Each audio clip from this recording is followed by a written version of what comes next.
This story follows a typical transmigration plot, where a game developer is reincarnated as the villain character in the very game he created with his own hands.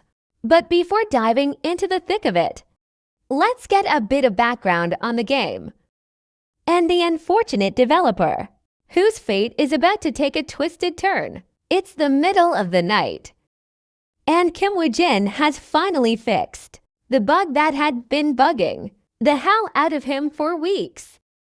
He just finished the game route of a side character known as Deca Lane Von Graham. You clean. Deca Lane is one of the intermediate bosses in the game, and a named villain. There were countless errors Woo-jin had to fix because he needed to optimize the game so that no matter what route the player chose, Deca Lane's death was inevitable, just as he's done grinding his ass off to complete the work his ex walks in. She also happens to be the team leader of the development team. Woo-jin had a good time with her when they were together, but their relationship grew distant as their personalities clashed. Well, he was a lazy ass who did nothing but procrastinate. She was a workaholic. She was so ambitious that it even helped him become a better person. However, their relationship still ended in a breakup, and he ultimately couldn't change despite her efforts. 6 months later, he heard she had someone new by her side anyhow. As she notices him working on Deca Lane, she casually drops a bomb that Deca Lane's character design was based on Woo-jin himself. Even Deca Lane's traits and skills perfectly complemented Woo-jin's personality. She suddenly notices her boyfriend waiting outside, so she leaves. It's almost 2 a.m. and Woo-jin is still testing Deca Lane over and over to make sure everything is perfect. Woo-jin doesn't like the fact that Deca Lane is supposed to resemble him. See, when Deca Lane was a child, he was called a magical genius and put on a pedestal. But in reality, he was more midcore than anyone could have. His arrogance and noble background shaped him into someone with the worst personality. Jacqueline's character is so twisted that even calling him human would be a compliment. As the story progresses, Jacqueline is supposed to get stronger, and throughout the game, he is surrounded by people who love to hate him. Woo-jin decides to add another personality trait, something special and distinct only to Deca Lane. Given that this villain takes after him, he adds an attribute called comprehension. Not only that, Woo-jin sneaks in a few of his favorite attributes: wealth, Midas touch, sharp eyesight, and iron will. After stuffing him with all these goodies, Woo-jin realizes he might have gone overboard. He quickly decides to revert Deca Lane back to how he was originally supposed to be, because the last thing he wants is another bug popping up right before the release date. But just as he's about to fix it, he gets a text message from someone telling him to look outside. When Woo-jin does, he sees a massive hole in the sky. The last thing he remembers is a lightning strike descending toward him in the next moment. He wakes up inside the very game world he created. It's already been a few days since he possessed the body of Deca Lane, a man fated to die no matter what. That's when Deca Lane's sister suddenly barges in and berates him for slacking off instead of fulfilling his duties as a distinguished professor. She's annoyed that he's cooped up in his room over a damn woman after dumping a pile of documents that Deca Lane is supposed to process. She leaves in a grumpy mood, not before warning him to get his act together. She won't stand for him shaming the household's name. At first, Woojin thought this was just a twisted dream. But as days passed, the realistic sensation of life forced him to accept the harsh reality. He still doesn't know if this is some kind of afterlife, since he did die from that lightning strike. Whatever the case, one thing is certain. He is now literally become the villain of the game he once developed. Take a line from Grand Euclina. If you've forgotten, let me remind you. He's the middle boss in the game. No matter which road you take, he is the root of all problems and the ultimate enemy of everyone. He is responsible for causing pain to countless characters. Another thing Woojin is concerned about is that he has no clue which part of the story he's currently in. The only thing he knows is how much mana he possesses. Even so, he has no idea how fast it runs out. He's not joking when he says that everyone, including himself, tested the game around 1,000 times during development. And this character only barely survived once. Decalane was created solely to die and serve his purpose as the middle boss. Would you? Then glances at the documents Decalane's sister threw at him before storming out. Her name is Uriel von Grahen-Eucline, Decalane's half-sister, and the one currently serving as the head of house. Eucline in his stead. And it just so happens that Decaline doesn't share a typical sibling bond with her. Decaline also has a fiancée and her name is Julie. Given how Uriel mentioned Julie in such a bad tone, Woojin suspects something must have happened between him and her. The document in his hand turns out to be a contract. Apparently, he has already signed himself up as Professor Decalane at the Impartial University, responsible for teaching basic magic and mana mindset. Looks like he has no choice but to attend the lectures he's supposed to deliver, while he has zero experience teaching. This opportunity also allows him to step outside and gather intel on the current circumstances of this world. A system notification pops up. Blinking in front of him, it shows that his primary survival goal is to become necessary to the game. For this side quest, he is supposed to deliver a lecture in university.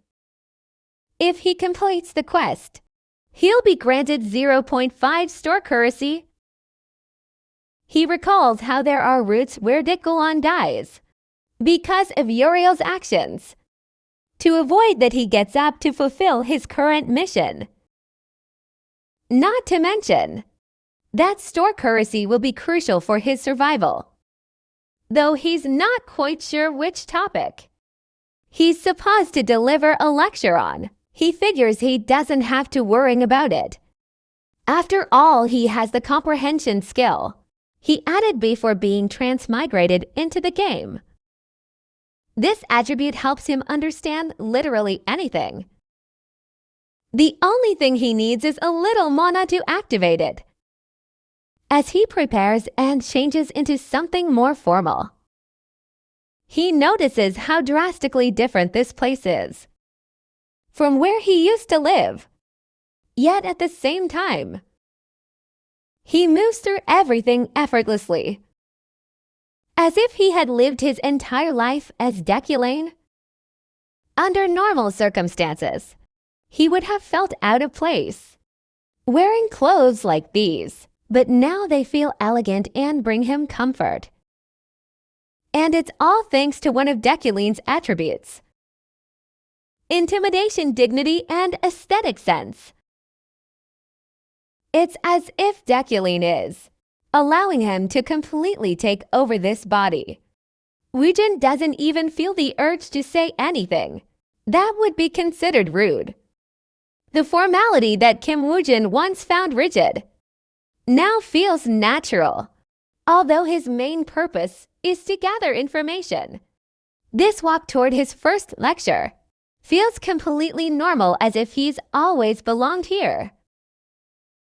He can absolutely feel himself fulfilling the role of a noble, one of the superior members of the aristocracy. It's a stark contrast to the life he originally had. Kim Woojin was a nobody from South Korea, with fairly average looks. A lazy, supposedly pathetic guy who was even dumped by a girl. But now, as Declan, he wants to embody the role of a noble properly. As he proceeds to enter his car, he recalls that he has never been in such a luxurious vehicle before. Speaking of nice cars, he remembers his ex's boyfriend, who also had one just to flex. Suddenly, he notices a young boy sitting in the adjacent seat. When the boy realizes Declan is there, he frantically greets the professor and proceeds to hand over some documents. Seeing this, Declan entertains the possibility that this person is perhaps his assistant, or maybe even his secretary.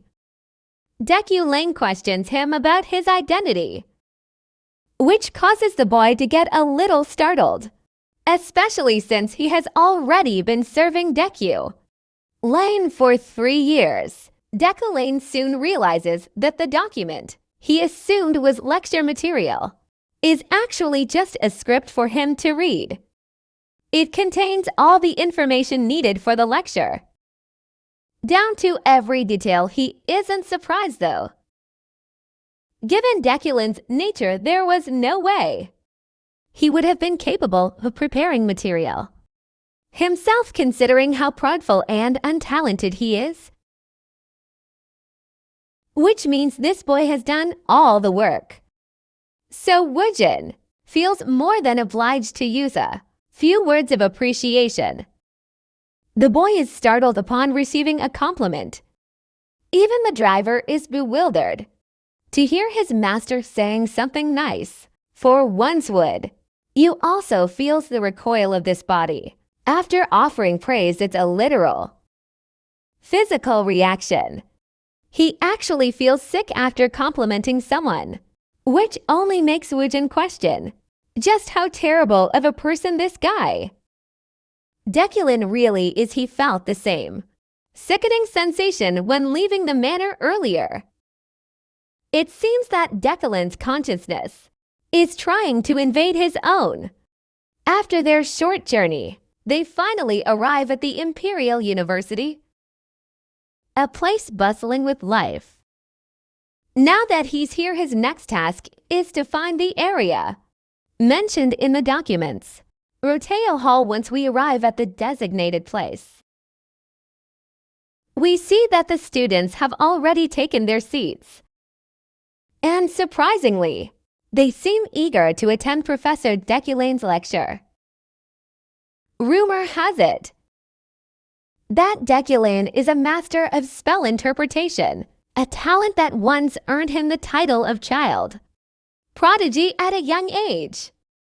Once our guy finally graces the class with his presence, he calls for their attention, introducing himself as Declan von Granucline. He is here to lead this class as the head professor of the university's magic tower.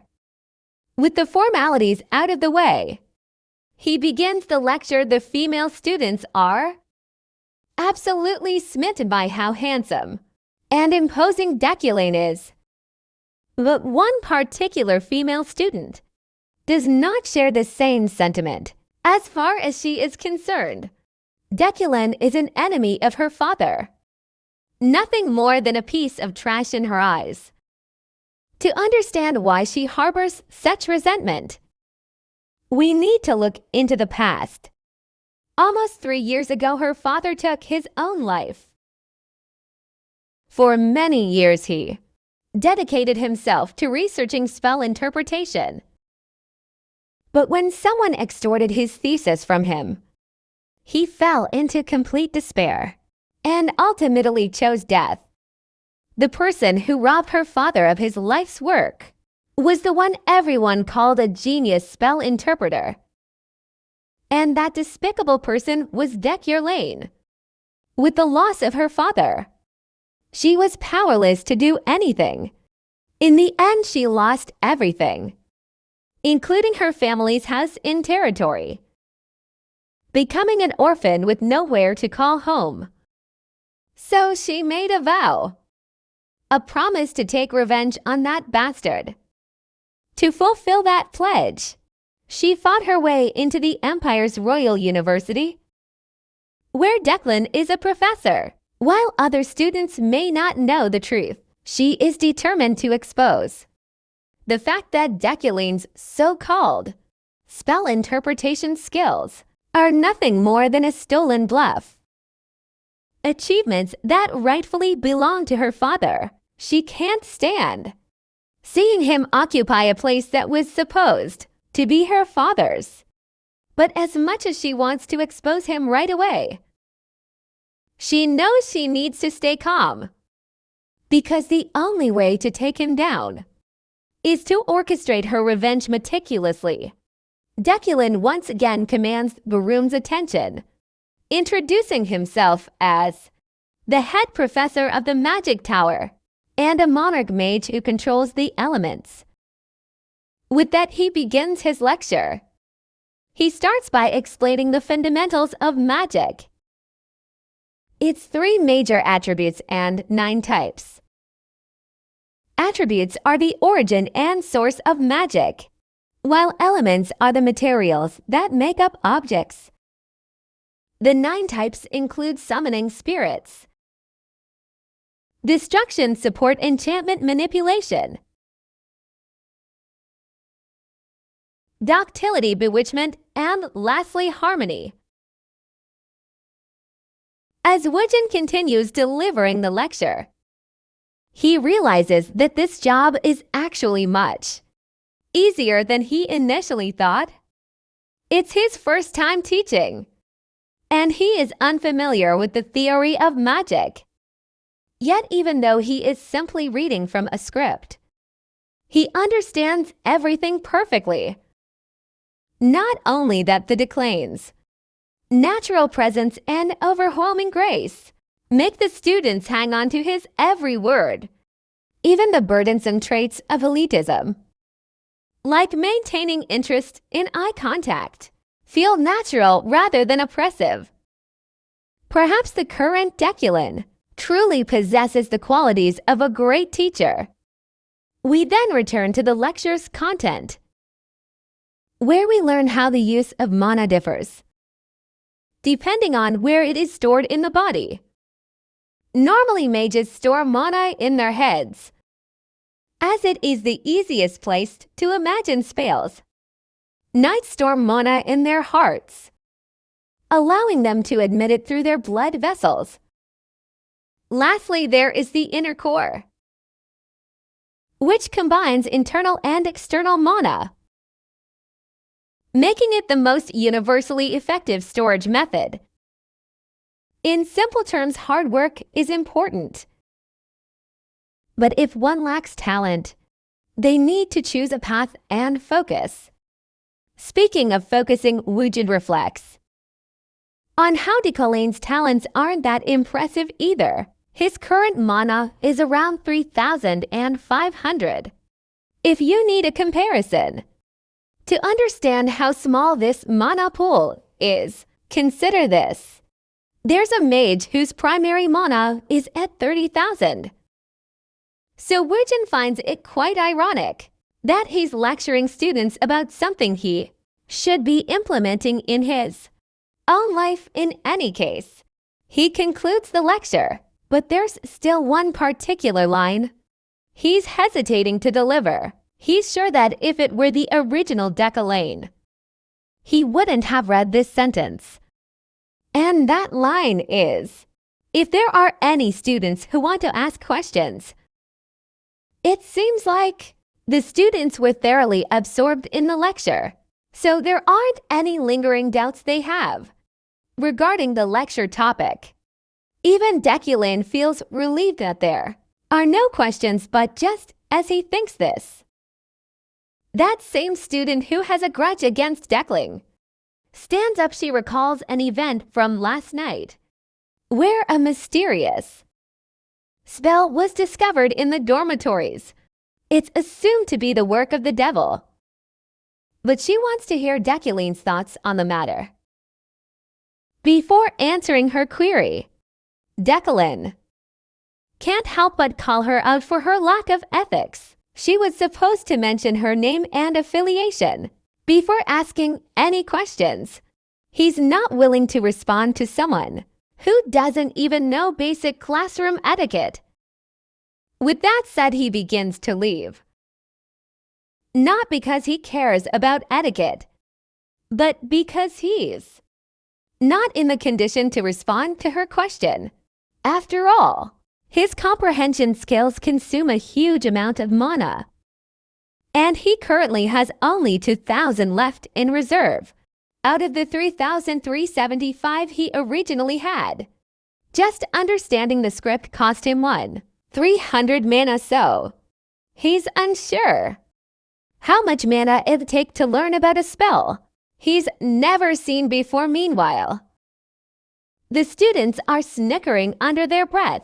After seeing how she made a fool of herself, they think she was trying to get the professor's attention, but it backfired. The poor girl is stung by the humiliation caused by the professor's words, but she still tries to persist, hoping to get a response from him.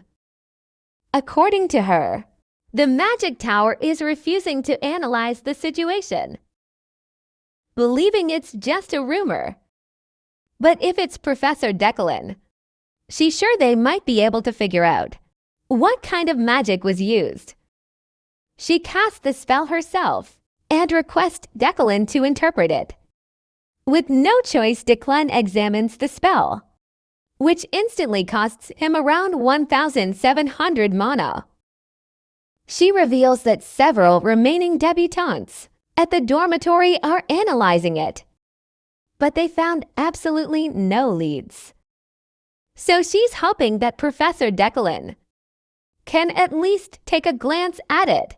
Without hesitation, Jacqueline declares that it's barrier magic, and his sudden response catches her off guard. He continues to elaborate that it's a bewitchment type barrier spell, which means the caster of this spell intended to trap everyone in the dormitory. Now that he's answered her query, he dismisses her, telling her not to persist further, since the side quest has been cleared. Deculin collects the reward currency he was promised. The scene then cuts to the university's magic tower cafeteria, where we meet that girl again, eating without much regard for table manners. By the way, her name is Aforini. The only reason she had asked that question was to expose that Deculin's spell interpretation skills are a lie. But instead she became the clown, and the embarrassment she endured was crushing. She's still convinced that Deculin didn't know what he was talking about, and just said whatever came to his mind. You see, bewitchment magic is extremely difficult, and most spells require parameters. So Deculin calling the spell bewitchment magic without mentioning any parameters seems like a stretch. What she showed him was a direct copy of the unknown magic circle that was drawn on the front door of the dormitory last night. While everyone was initially astounded by the unknown spell, it quickly became research material for the new students, so she knew from the start that Deculin was full of it, making up the claim that the spell was bewitchment magic. But then one of her friends rushes to her to report that the magic circle on the dorm's front door. Indeed a barrier spell. And they figured it out after collective. Basically, what Professor Declan said about that spell was, Ifarini is an absolute disbelief. She refuses to accept that it was actually barrier magic. After all, she doesn't want to acknowledge Declan as a legitimate master of spell interpretation. Her friend, after rattling off endless praises for Professor Declan and his capabilities, eventually decides to leave. Before going, she thanks Everine for asking the professor about the spell, since no one else had the guts. Even so, Everine remains unconvinced that Declan gave the correct answer. On purpose, he believes. What frustrates her even more is that she ended up making him stand out even more. Now, everyone is convinced Declan is a kid. She then begins reading through a document detailing the accomplishments of their prestigious professor. She's digging deep, trying to learn more about Declan. After all, there's a famous saying, if you know the enemy and yourself, you will never be defeated. She decides to steel herself if she has to face that jackass daily. She makes sure to expose him hard enough to ruin his reputation. The scene shifts. Who is still dreading the worst possible outcome that could in the classroom? The moment his comprehension skill activated automatically, just looking at the spell circle with its tangled lines and intricate structure was enough to drain every bit of mana he had left. And most importantly, even after sacrificing all that mana, he was unable to understand what the spell actually was. Even if he had twice the mana he has now, he wouldn't have been able to grasp the principles behind it. But for now, he's just relieved that everything worked, just as his path is suddenly blocked by a woman clad in white knight armor, with white hair and light-colored eyes. Jacqueline immediately recognizes her because he's seen her countless times while working. She is Julie Von de Afraden, his supposed fiancée, and a named character who will eventually become the pinnacle of knighthood. Though he wasn't expecting to cross paths with her this early. Regardless, he responds to her greeting promptly, claiming that but Julie doesn't. She questions how he can be doing fine after breaking the promise they made. Of course, Wiccan has no clue what promise, since he wants to avoid unnecessary drama this early on. He decides to brush it off. He tries to walk past her casually, claiming that he doesn't recall making any, but Julie quickly blocks his path again. She won't let him run away, seeing how serious she is about this promise thing. Declan realizes she won't let him go without, so he reiterates the same thing, claiming to have forgotten. And using his recent fever as an excuse, he requests that she remind him exactly which promise she's talking about. At this point, the story flashes back to 1 week ago. Julie had made a promise to him if he was truthful to himself and confessed his pretenses and arrogance to everyone, she would always be by his side. Even back in the present, poor Julie is on the brink of tears. She wonders if she placed her trust.